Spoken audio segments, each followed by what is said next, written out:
Someone offers to pay for your $4 coffee. This isn't humility, it's the brain's reflex to treat safety as a trick, and your brain runs it to keep you safe. You spend the next 10 minutes arguing with them to let you split the bill. You'd rather pay double than just say thank you. You have spent hours staring at a missed call, knowing exactly who it is and refusing to pick up. You don't do this on purpose. The help is exactly what you want. But the second someone steps in, your chest gets tight.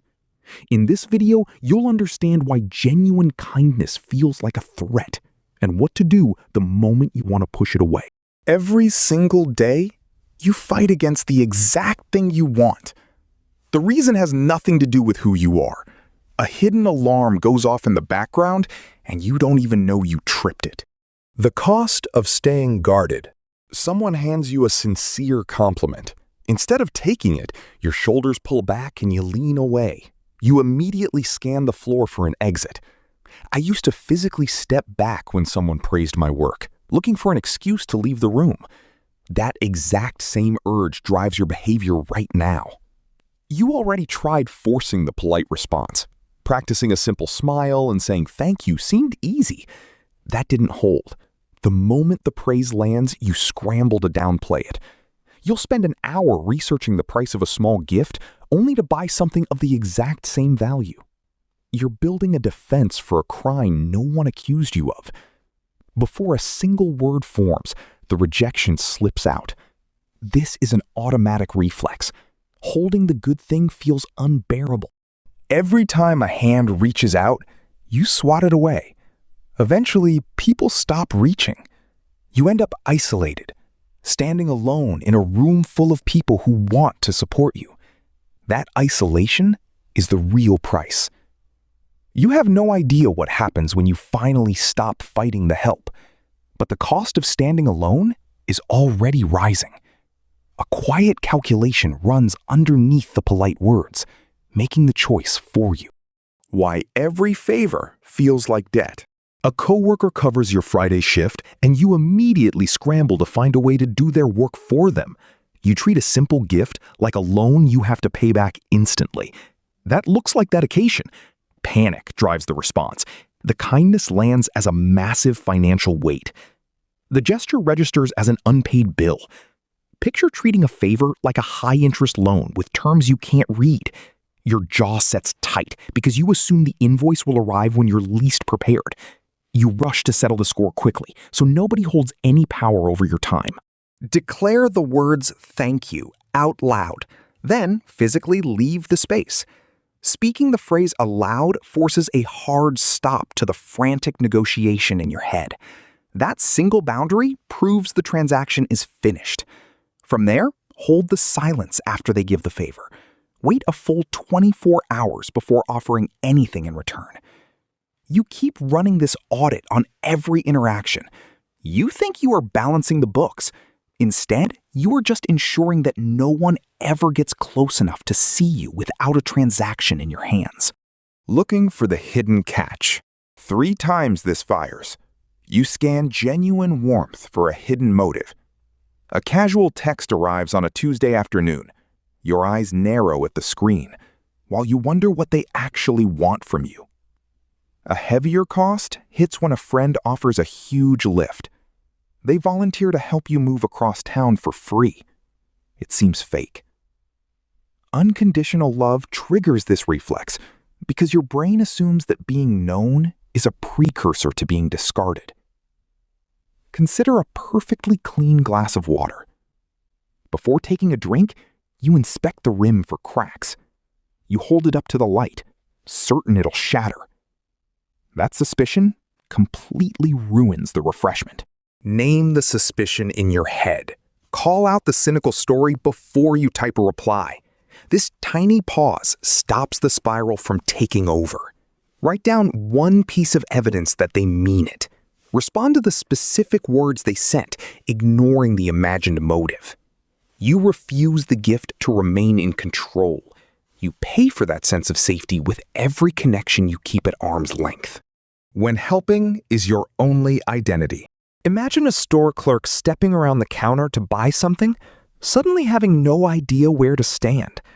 You only know how to exist in a relationship if you're the one helping. The moment someone else takes the lead, the ground drops out from under you. Dinner starts cooking in your own kitchen, and you hover around the stove feeling completely useless. You shift your weight. Soon, you grab a towel to wipe down an already clean counter so you look busy. Receiving threatens your role as the provider. If you aren't sweating, you assume you have no right to stay in the room. The correction is entirely physical. Stand completely still while they finish the task. Staying frozen proves you don't have to earn your spot in the house. Keep your hands at your sides. Let them complete the favor without stepping in. Constant motion keeps the panic away for now.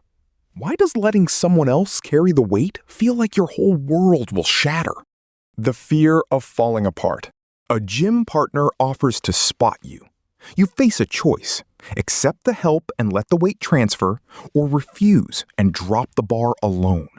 Defeat and exhaustion follow the choice to go it alone. The belief that letting someone help means you will break dictates the move. Your body rigidly braces against the help to prevent collapse. Lungs ache from held breath. Every muscle in your back tightens to keep your frame from folding. The assumption is that relaxing for even a second will cause your entire structure to give way. Picture gripping a steering wheel so hard your knuckles turn stark white, even though the vehicle is parked. The engine is off. Nobody's driving. But your fingers lock onto the leather anyway, convinced that loosening your grip will send you into a ditch. That's how your physical frame responds to peace. Instead of letting the weight transfer, you double down on your own grip to brace for an impact that will never arrive. Change your environment to break the cycle. Move your gym bag to a different locker room or switch your workout time to a new hour. This physical shift forces your brain to register a new setting. From there, let your posture soften the minute they offer to spot you. Look at the floor instead of preparing for a crash. The gym door swings shut behind you. You have proven to yourself that your body is only capable of functioning if you carry every ounce of the load. The hangover of letting someone in. Why do you feel sick the morning after someone was truly there for you? You accept the connection, but the exposure makes you want to shove them back. You finally show a friend your messy sketchbook. Their response is purely positive. Within 24 hours, you're ignoring their messages, convinced they lied or pity you. Closeness itself causes your retreat. You open a window for fresh air because you want the breeze. A branch snaps in the yard. You panic. You immediately slam the glass shut and lock the heavy latch. The fresh air feels good, but leaving that gap open feels entirely too exposed. Break that sequence with a clear script. Send the specific message. I really enjoyed sharing my work with you yesterday. Follow that with a relational move. Ask them one question about their own creative project. This shifts the focus from your vulnerability to a shared connection. Monitoring their reply isn't required. You only need to prove that you survived being seen. How to finally accept the warmth.